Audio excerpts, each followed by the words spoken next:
Trinidad, Chambliss, Kiffen, and Ole Miss head into Sanford Stadium to face Gunner, Stockton, Kirby, Smart, and the Georgia Bulldogs. This is a massive SEC showdown. The undefeated Rebels facing off with 5-1 Georgia, coming off with a massive win against Auburn on the road. Let's start with that game because that was the craziest game of the entire day. Now, if you're a Georgia fan, you were I know you were nervous because this team cannot find a way to come out and start games quickly. They could not do it against Tennessee, couldn't do it against Bama, couldn't do it against Ole Miss, trailing 10-0. Ball is at the 1-yard line, about to go down 17-0.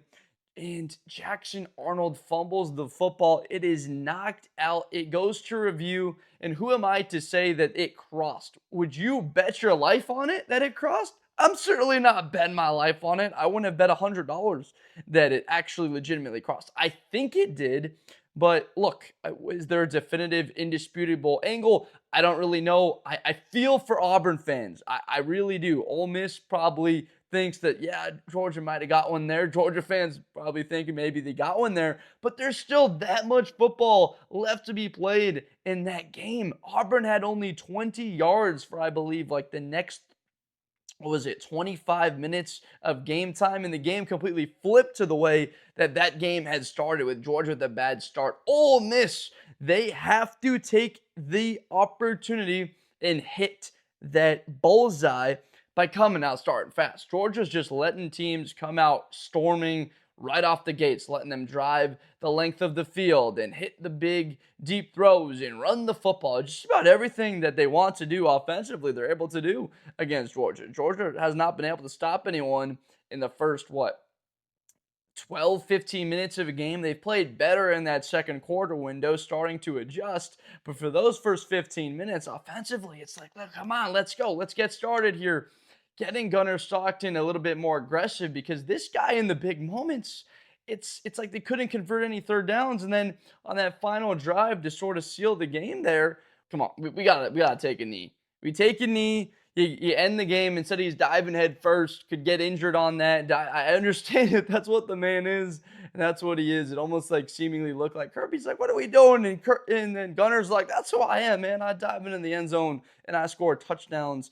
But that's not a style that will be okay against a quality team in Ole Miss who knows how to win.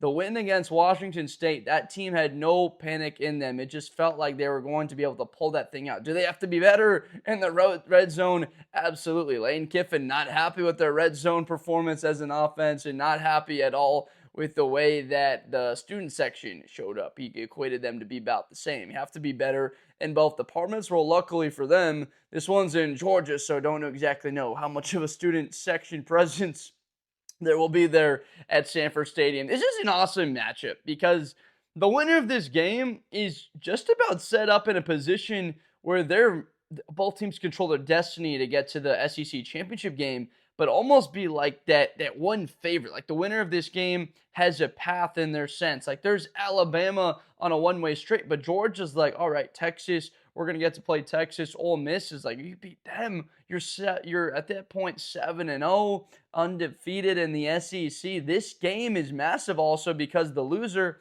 Georgia with the second loss in the SEC, that might be enough for them to be fully knocked out of contention for the SEC championship game. Like that's a loss away from potentially being knocked out of college football playoff contention. Cannot get to 2 losses in Ole Miss with what the schedule looks like the rest of the season. They absolutely cannot afford a loss with the rest of what's on their plate and having to chomp and chew it.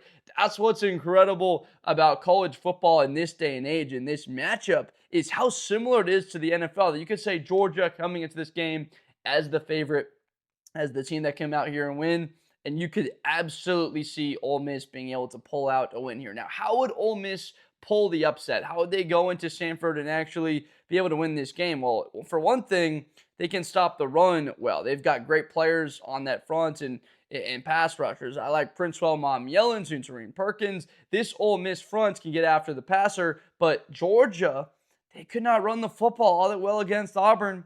Under 80 yards, 2.5 yards a carry on the ground. Good when they needed it the most, But Josh McCray, Nate Frazier, not the type of production that you wanted. Now, Auburn ran the ball a little bit on him.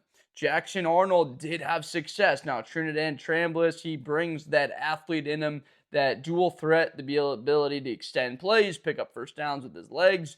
The game against their game this past week, I really would throw that away a little bit against Washington State. Sometimes you just come out and things aren't working for you. If you were to just take a peek at the stat line, you'd be like, how in the heck was this game this close in this one? I just don't understand it. Really, it's the type of game, in my opinion, after watching it, feeling like, was it really that close? I get it that Washington State had answers and they could run the football, but Ole Miss could run the football. It was like the time of possession sort of ticking away and Washington State making the most of their possessions, which kept them in the game. I love the way that Ole Miss is attacking with the run. That Lane Kiffen saying, with this style of football, we're going to out-physical you, that we want to go out there and out-physical the Georgia Bulldogs. Frankly, that's what's necessary because that's what Alabama was not fully able to do against Georgia. They had to do it through the air with Ty Simpson, and that's not going to work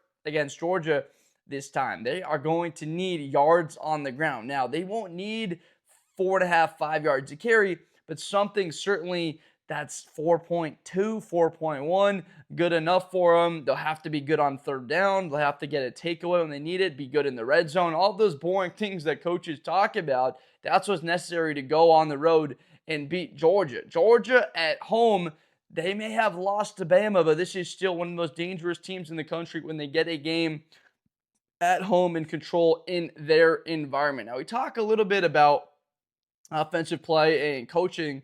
I got to get to something here about Kirby Smart because it feels like to me, and it felt like this even when it was 10-0, I was like, Georgia almost has like this force field that takes any possibility of them getting blown out into a game. Is it the logo? Well, no, I've seen Georgia get blown out in the past.